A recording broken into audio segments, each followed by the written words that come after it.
जो बाकी यूट्यूबर्स हैं पाकिस्तान के बड़े बड़े और बाहर के, वो हमसे ज़्यादा पैसे कमाते हैं और हम मेहनत भी ज़्यादा कर रहे हैं, हम सब कुछ कर रहे हैं, लेकिन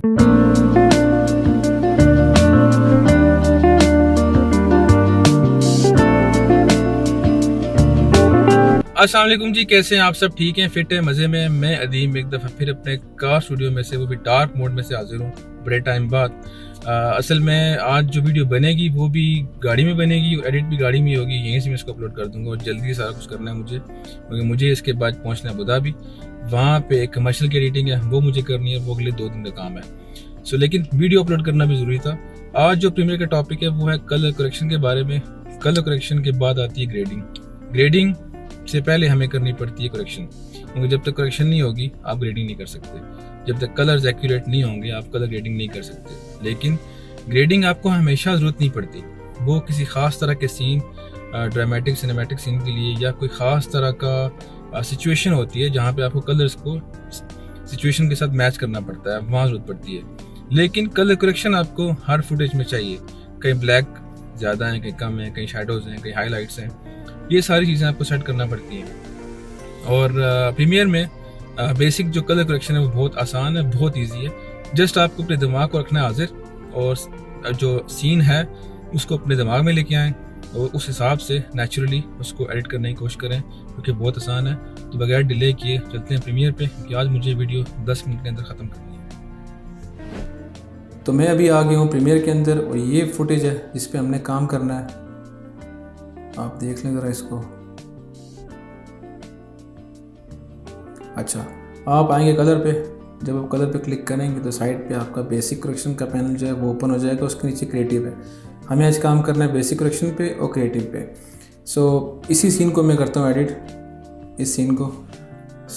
एक्सपोजर है सबसे पहले तो। टेम्परेचर को, टिंट को आपने नहीं छेड़ना, जैसा है वैसे रहने दें। आप आए नीचे टोन पे, एक्सपोजर बढ़ाएंगे तो जो वाइट है और एक्सपोजर है पिक्चर का वो बढ़ जाएगा बहुत, जो कि जो नेचुरल वैल्यू है वो सही है इसकी। कंट्रास्ट पे हमने काम करना है। कंट्रास्ट से ये होगा कि जो कलर्स हैं वो थोड़े पंच आउट हो जाएंगे, और जो पीछे शेडोज़ हैं वो थोड़े से नुमायाँ हो जाएंगे। और जो बच्चा है, वो बच्चे की जो शर्ट का कलर है वो थोड़ा सा नुमाया नज़र आएगा। तो मैं कंट्रास्ट बढ़ाता हूँ। कंट्रास्ट अगर मैं रखूँ इसका 76 तक तो परफेक्ट है। इसके बाद मैं आऊँगा हाईलाइट्स पे। हाईलाइट्स पे जब मैं आऊँगा तो जो चीज़ें ऑलरेडी हाईलाइटेड हैं वो मज़ीद हाईलाइट हो जाएंगी, तो ये थोड़ा मज़ा नहीं आएगा। तो मैं इसकी वैल्यू 0 ही रखूँगा, जो कि फुटेज की है।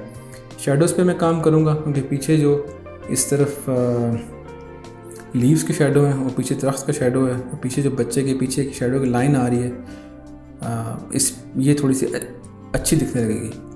तो शेडोज़ में कम करता हूँ। आपने सीन के हिसाब से जहाँ आपको अच्छा लगे आपने वहाँ आके इसको रोकना है। मुझे ये 68 तक अच्छा लग रहा है। इसके नीचे वाइट है, वाइट को मैं बिल्कुल नहीं छेड़ूंगा। वाइट अगर मैं बढ़ाऊंगा या कम करूंगा, तो एक तो कम करूंगा तो ये दिन का सीन है, और बढ़ाऊंगा तो वो एग्जैजुरेट हो जाएगा। तो इसको 0 ही रखना है मुझे।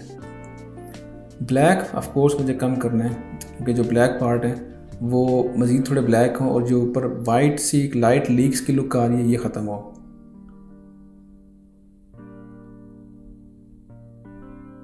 यहाँ पे ये हो गया आपका बेसिक टोन की जो करेक्शन है, जो फुटेज की करेक्शन है, ये हो गई। नीचे आऊँगा मैं क्रिएटिव पे। क्रिएटिव पे कुछ ऑप्शन आपको मिलेंगे। सैचुरेशन, वाइब्रेंस, शार्प और फेडेड फिल्म। इनको आपने नहीं छेड़ना, आपने जस्ट काम करना है वाइब्रेंस के ऊपर। वाइब्रेंस क्या करती है, आपके कलर एक साथ बढ़ाती है, ना हाथ से ज़्यादा ना हाथ से कम। तो मैं इसको लेके जाऊँगा वहाँ तक जहाँ तक मुझे लगे कि मेरी फुटेज के लिए ये कलर अच्छे हैं। 40। वैसे तो सैचुरेशन का काम भी यही है, लेकिन जब मैं सैचुरेशन भी साथ अगर बढ़ाता हूँ, मिसाल के तौर पे मैंने इसको वाइब्रेंस को 0 किया और मैं सैचुरेशन बढ़ा रहा हूँ, तो सारी जो फुटेज है ना उसका सत्यानाश हो जाना है। मतलब अजीब से रंग नज़र आएंगे, जैसे अननेचुरल है। तो सैचुरेशन पे मैं इसलिए काम नहीं कर रहा, मुझे जस्ट वाइब्रेंस पे काम करना है और ये वहाँ लेके आनी है जहाँ पे मुझे सीन अच्छा लगे। 62। अब मैं इसको करता हूँ सेव। ठीक है, तो ये फुटेज हमने कलर, शैडो ब्लैक सब करेक्शन करने के बाद ये हमें रिज़ल्ट मिला इसका। इसके साथ ही मैं आपको इसका बना के दिखाता हूँ सीन जहाँ पे विदाउट करेक्शन है। तो सबसे पहले हम इसको विदाउट करेक्शन देखते हैं, उसके बाद हमने जो इसका करेक्शन किया वो देखते हैं। तो ये है विदाउट करेक्शन।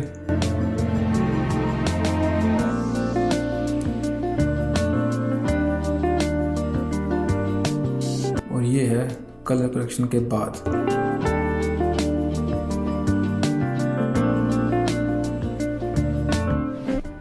तो जैसे कि अभी आपने देखा कि कलर करेक्शन एक बहुत आसान चीज़ है, लेकिन कलर ग्रेडिंग थोड़ी सी मुश्किल होती है। लेकिन जब मैं आपको सिखाऊंगा तो आपको फील होगा कि यार कलर करेक्शन से भी ज़्यादा आसान तो कलर ग्रेडिंग थी।